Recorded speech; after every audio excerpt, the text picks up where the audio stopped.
Hey there, where are you watching from? Drop your city in the comments. The first time I heard the word surgery, said with the kind of finality that sticks to your bones, I was sitting in a windowless exam room with beige walls that had no interest in pretending they were anything but sterile. The physician, a woman in her 60s with kind eyes and a voice like gravel, didn't try to soften the blow with metaphors or small talk. She simply looked up from the chart, folded her hands on the desk, and said, "You can't keep delaying this, Haley. The risk's too high now. We're out of time for wait and see." I nodded, trying to keep my jaw from locking into that tight grimace I wear whenever something feels too big to process. I nodded, because I'd known this was coming. I nodded, because it was easier than saying anything. I left the clinic that day with a printed estimate folded like a death certificate in the bottom of my purse. The cost was more than I could realistically afford, even with the insurance plan I'd fought to keep through 3 job changes and more late-night calls with HR than I care to remember. It wasn't elective. It wasn't cosmetic. It was internal, invisible, and devastating. The kind of chronic condition that eats away at your quality of life so gradually that by the time someone tells you it's serious, you've already taught yourself to live with the pain like it's part of your personality. I drove home in silence, past grocery stores and hardware shops and parks full of people laughing with their dogs, and for a long moment I felt like I wasn't in the world at all, just drifting through it like someone behind thick glass. That night, after hours of sitting on the edge of my bed rehearsing possible outcomes, I picked up the phone and called my parents. It wasn't a desperate move. It wasn't even an emotional one. It was practical.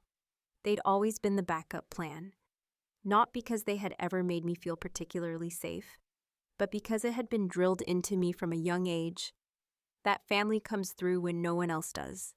My mother answered on the third ring, and her voice carried that familiar mix of brisk concern and distraction, like she was listening but only halfway.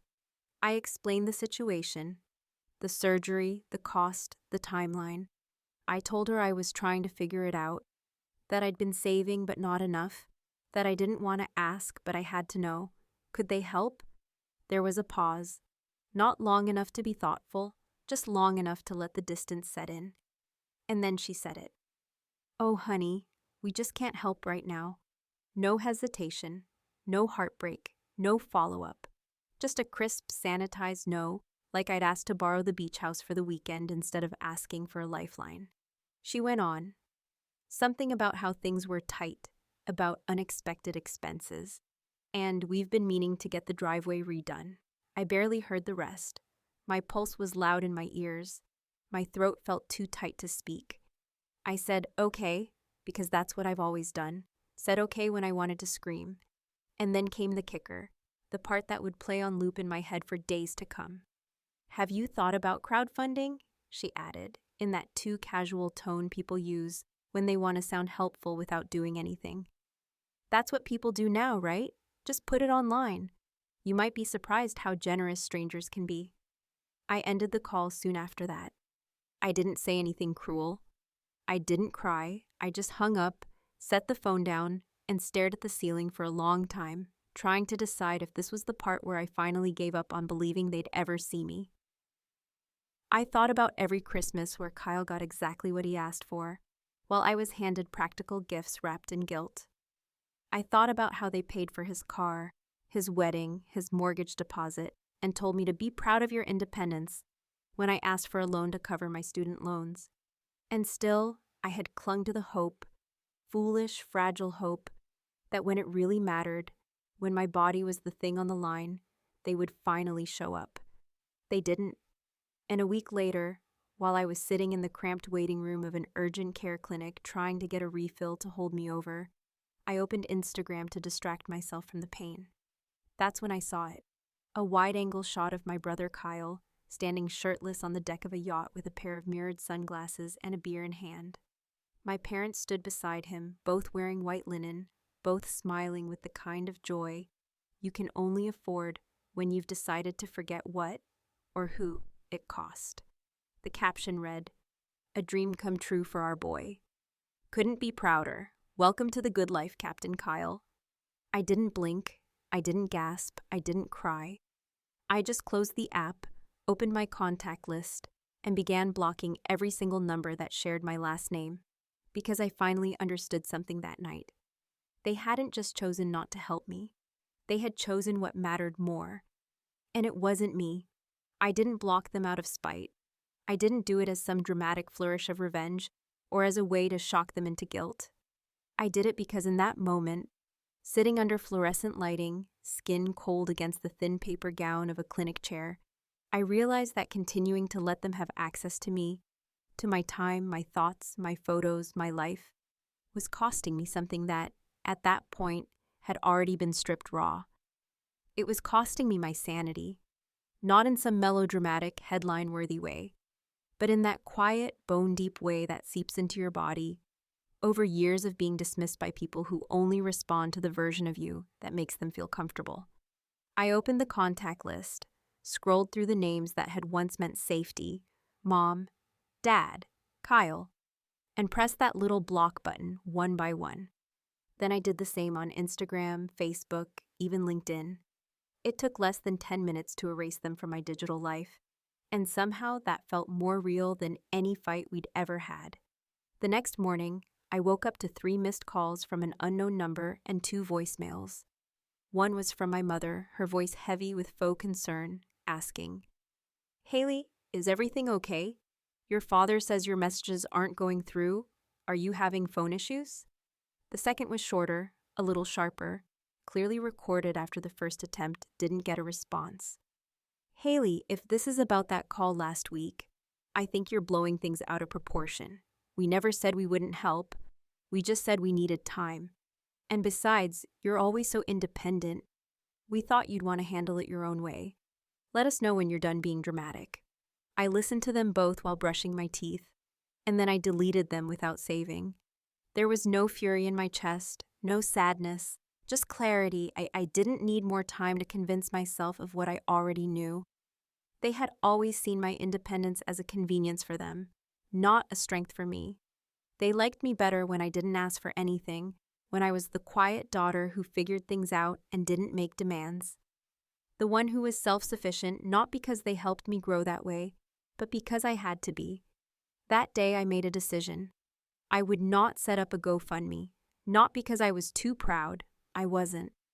I had spent most of my adult life unlearning the shame around asking for help. From friends, from colleagues, from kind strangers who saw me struggling. But I refused to turn my medical crisis into some pity performance just so my own parents could pat themselves on the back for suggesting it in the first place. I wasn't going to give them the satisfaction of watching me beg while they clinked champagne glasses on a yacht bought in the same month I asked them to help me avoid a potentially life-threatening complication. Instead, I did something quieter. I opened my laptop, pulled up the blog I had abandoned 2 years earlier, the one I started in grad school about navigating healthcare as a woman with an invisible illness, and I began writing. Not a desperate plea for donations, not a sob story, a truth, a clean, angry, necessary truth. I wrote about what it means to be told to beg strangers for help, while the people who raised you post pictures of luxury and write captions about family blessings. I didn't name them. I didn't have to. The people who'd been reading me back when my audience was 10 loyal followers and a spam bot knew the undertones. They knew I didn't write in fiction. I posted the essay that night, titled it, "The Price of Being the Quiet Child," and closed the laptop with hands still trembling. I didn't expect it to go anywhere. I certainly didn't expect what happened next. The next day, I woke up to over 300 messages in my inbox, and some were from other women, strangers, saying things like, "I thought I was the only one, and your story broke me open in the best way." Others were from people I barely remembered, old classmates, a former boss, even a barista I used to chat with during lunch breaks, all saying they had shared it, that they had forwarded it to someone who needed to read it. By the time I logged into my donation account, a quiet little PayPal pool I'd tucked into the corner of my blog, never promoted, there were over $8,000 in deposits. $8,000. Not from a crowdfunding campaign, not from a video of me crying into a camera, or holding up signs about my diagnosis. From words, from truth, from people who didn't owe me anything but saw me and chose to give anyway. And that night, as I scrolled through the messages and donation notes and names of people who knew what it was like to be told, "We can't help right now," by the very people who should have been the first to step in, I didn't feel angry. I felt seen, and I felt the smallest flicker of something I hadn't let myself feel since the diagnosis: power. Because while my parents gave their money to my brother's boat and gave me advice like, "Try crowdfunding," strangers were giving me something far more valuable: a second chance, not just to survive, but to begin again without begging for the kind of love I was never going to get from people who thought helping meant hosting a yacht party in honor of someone who never once had to ask. The ripple effect of silence moves faster than sound in a family built on the illusion of closeness, and it didn't take long for mine to start unraveling at the edges. Within 2 days of blocking them, I began receiving vague texts from numbers I hadn't saved in years. Cousins who usually sent chain birthday messages and never followed up, a godparent I hadn't spoken to since my 20s, and even an old neighbor from back when I still lived in my parents' house. All of them were laced with the same unnerving sweetness, like they had been coached or at the very least gently nudged.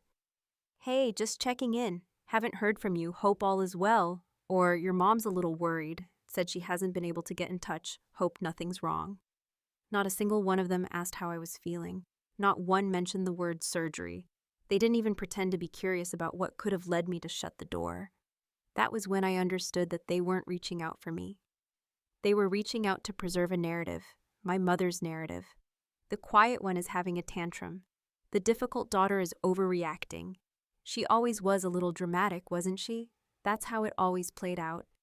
Not just in my family, but in families like mine, where image meant more than intimacy, and where stepping out of your role, even silently, was treated like a public betrayal. I wasn't the beloved child, the star son with shiny success and a yacht gleaming like an apology for every time I tried to explain what I needed.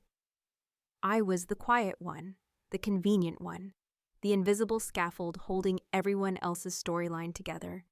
And now that I had stepped out of the shadows, not screaming, not storming, just disappearing, they didn't know what to do. They needed me to return to their version of events. So I did the opposite. I updated the blog again, this time with less explanation and more intention. The post was titled, "When Estrangement is the Only Kindness Left," and it was the first time I ever wrote the word family without flinching. I didn't describe who they were or what they had done. I didn't air laundry or publish screenshots or give the world the dramatic showdown people love to pick sides over. I just explained the simple math.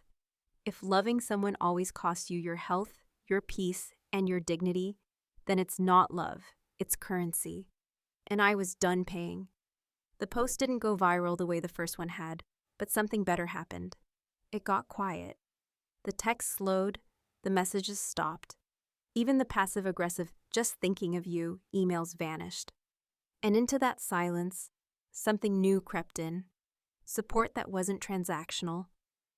Care that didn't come with strings. Messages from people I hadn't spoken to in years who simply said, "Thank you for saying what I never could." That week, something unexpected arrived at my door. A flower delivery, the kind with no note. I didn't recognize the handwriting on the order slip, and I thought briefly that maybe it was from one of my co-workers, or a distant friend who had read the blog. But later that night, while scrolling through a mutual friend's Facebook, I saw a photo of my parents' backyard, set up for some kind of brunch, and there in the center of the table was the same bouquet. I stared at it for a long time, not because it meant anything romantic or sentimental, but because it told me exactly what I needed to know. They were trying to gesture without admitting. They wanted to say, "Look, we're still nice people," but they still couldn't say the words. They couldn't say we were wrong. They couldn't say we failed you. They couldn't say anything real, because if they did, the illusion would shatter, and I no longer had the energy to hold it together for them. Around that time, I also got an email from an editor at a mid-sized digital publication. They had come across the blog through a mutual connection, and wanted to know if I'd consider writing a first-person piece. No need to name names, they said. We're more interested in the emotional experience, estrangement, medical gaslighting, quiet survival. We think your voice is something people will respond to. I didn't hesitate. For once in my life, someone was asking me to tell the truth without compromise. So I said yes. The essay took me 2 days to write and 2 decades to feel ready for. I told the story not of the betrayal, but of the slow erosion, of what it's like to grow up in a home where love feels like performance, where needs are treated like interruptions, and where the golden child gets grace while the rest of us get good at disappearing. I didn't include a single angry line. I didn't need to. The power was in the restraint. The piece went live on a Thursday, quietly tucked beneath the headlines, but it caught fire in comment sections and group chats. People shared it not because it was shocking, but because it was familiar, too familiar. And as it traveled, something incredible happened. I started receiving emails from people I had never met, many of whom had stories nearly identical to mine. Some had been estranged for years and still carried guilt. Others had just cut contact and were standing in that awful in-between where grief and relief hold hands. All of them thanked me. Some sent money, some sent poems. One woman sent a single sentence that gutted me in the best way. I blocked them too. You gave me permission. That was when I understood this wasn't just my story anymore. It was our story. A story for every person who had been asked to crowdsource their survival, while the people who claimed to love them through lavish parties, bought yachts, remodeled kitchens, and called it balance. A story for the ones who stopped explaining, stopped apologizing, and started rebuilding. Not in spite of the silence, but because of it. And that silence, it wasn't empty. It was sacred. The thing about the truth is that when it finally starts surfacing, it rarely does so with trumpets or dramatic lighting. It shows up quiet, inconvenient, and irreversible. It doesn't care about timing or optics or who it embarrasses. It only cares about making itself known. And when I published the piece, the one about being asked to crowdfund my survival while my family drank champagne on the deck of a luxury yacht, I knew I wasn't just telling a story. I was lighting a fuse. At first, nothing happened. My inbox sat still, no headlines, no pushback, no calls. I went to sleep wondering if maybe I had imagined the whole thing being bigger than it was, wondering if I had overestimated how much people cared. But when I woke up the next morning, my phone was vibrating like it had a pulse of its own. The first email I opened was from a journalist. Not a tabloid writer, not a gossip chaser, but someone with bylines and national publications, someone who knew how to navigate the delicate terrain between personal betrayal and public accountability. She said she'd read my story and was working on a larger piece about economic betrayal in families, about the growing trend of parents financially supporting one child while leaving another to sink, all under the pretense of fairness. She wanted to talk. She said I didn't need to name names. I said yes. It was never about revenge. It was about resonance. She asked gentle questions, and I gave careful answers. I never once said the word Kyle. I didn't need to. The people who knew us already knew. And the people who didn't, well, they saw themselves in me, not because they'd lived my exact experience, but because they'd tasted the same flavor of abandonment, the version that comes dressed in respectability. The kind you're told is your fault for not being more understanding, more selfless, more forgiving. When the article went live, it was titled, "Family First, Unless You're Sick." That headline alone was enough to spark a flood of conversation online. But what really lit the fire was one quiet paragraph buried halfway down, a story about a woman who was denied help for a life-saving medical procedure, then watched from the sidelines as her parents helped finance a yacht for her brother's business celebration. The detail was vague, no names, no dates, but the imagery was sharp. It pierced. Comments poured in, thousands, some sympathetic, some furious, and some so uncomfortably familiar, I could have sworn they were written by versions of myself in other cities, other timelines. People started quoting the line about the yacht. They turned it into memes, into TikToks, into threads. It became a shorthand for something deeper, for the betrayal that wears nice clothes and calls itself logical. Meanwhile, my phone started ringing again. Unknown numbers. Voicemails from relatives I hadn't spoken to since the last family wedding. One was from my aunt, who had always seemed too busy to remember my birthday, but apparently had time now to say things like, "I just want to understand both sides." I didn't return her call. Another voicemail was from my father, and it was the first one where his voice didn't sound defensive or detached. It sounded scared. I listened to it twice. "I don't know what's happening," he said, voice tight and low. "But your mother's in tears, and Kyle says he's getting emails at work. We didn't know this would go so far." That was when it hit me. They didn't think it would matter. They didn't think I would be believed. They thought I'd stay quiet, keep playing the good daughter who understands circumstances, who knows not to air dirty laundry because family matters more than fairness. They forgot that silence is only noble when it's voluntary. But here's what they really didn't expect. The yacht was getting smaller. Not literally, of course. Kyle's boat was still very much anchored at its slip in the marina. But what it symbolized, what it represented, was shrinking. What was once a symbol of celebration had turned into a punchline. In private circles, at networking events, even among our extended relatives, people were whispering.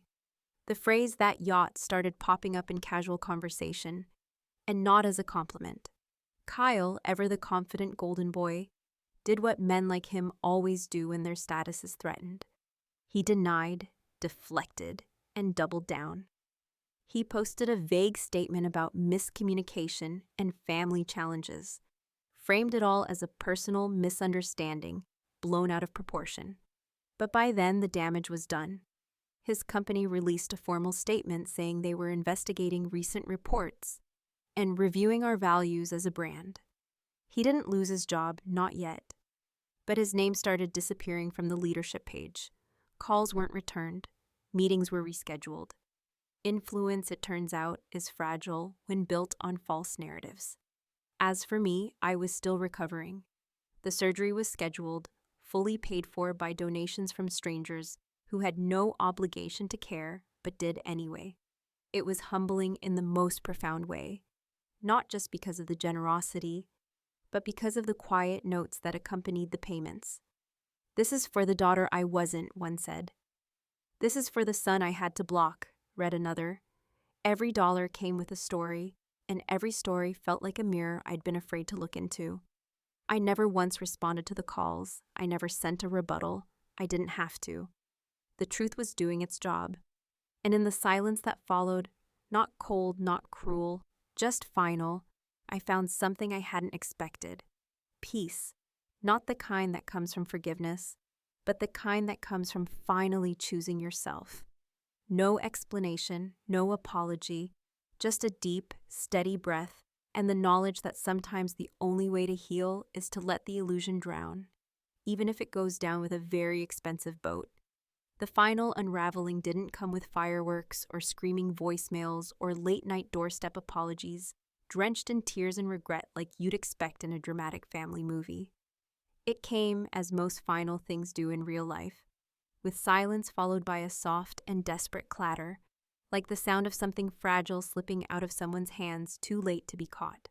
It had been nearly 2 weeks since the article was published, since the whispers turned to public conversations, since people I had never met had started calling me brave, while people I had once loved started calling each other in circles, trying to figure out how to spin the truth into something that wouldn't stick.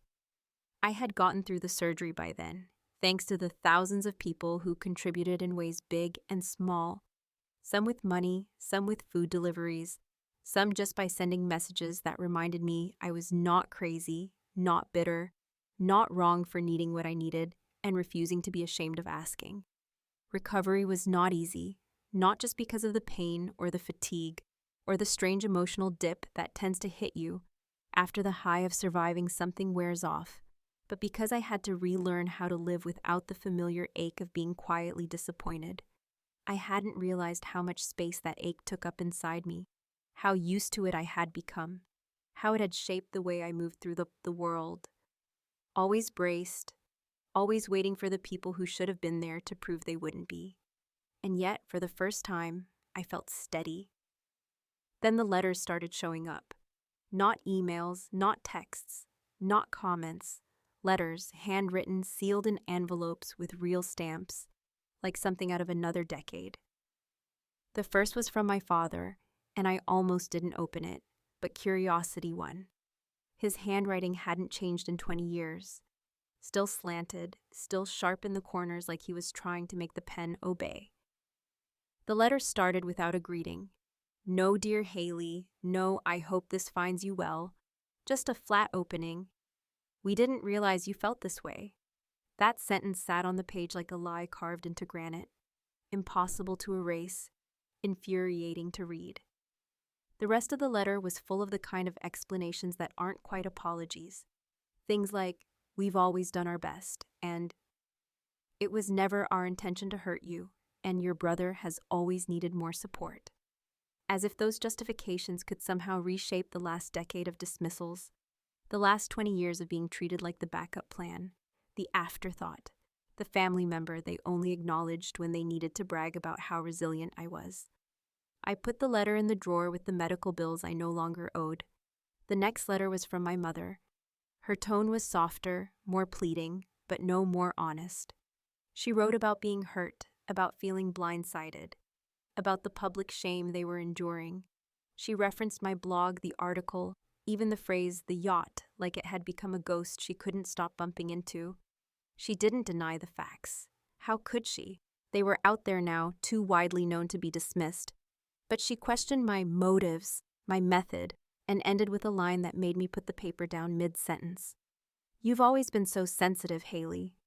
There it was, the old wound, still bleeding, still being used to explain away every injustice like my reaction was the real crime. I didn't respond. I didn't need to. They weren't writing for me.